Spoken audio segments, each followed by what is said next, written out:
अस्सलामु अलैकुम वरहमतुल्लाह। मेरे दीनी भाइयों और बहनों, आप सबका मेरे चैनल मुफ्ती आलमगीर दानिश पर तहे दिल से इस्तकबाल है। कुछ लोगों को मुर्गे की खाल और पंजे के बारे में शुबह है कि आया खाना हलाल है या हराम। वैसे तो देसी मुर्गा मुर्गी के साथ अक्सर बेशतर लोग बॉयलर का इस्तेमाल करते हैं और बॉयलर चिकन का गोश्त खाते हैं।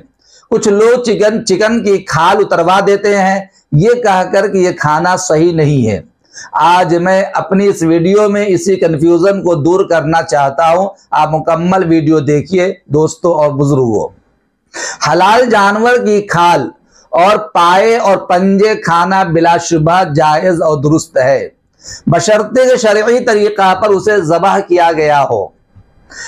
तमाम मकतब फिक्र के उलमा ने यही कहा है कि मज़बूह यानी शरई तौर पर ज़बह किया हुआ हलाल जानवर की खाल खाने में कोई मुज़ायक़ा नहीं, बिल्कुल दुरुस्त है।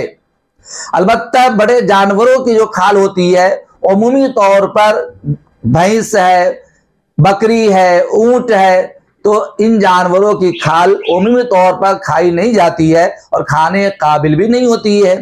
लेकिन हलाल है नहीं है, इस सिलसिले में किसी को फतवा देने की जरूरत नहीं, बल्कि शरई तौर पर जिस तरह हलाल जानवरों का गोश्त खाना जायज होता है उसी तरह उसकी खाल खाना भी बिल्कुल दुरुस्त है।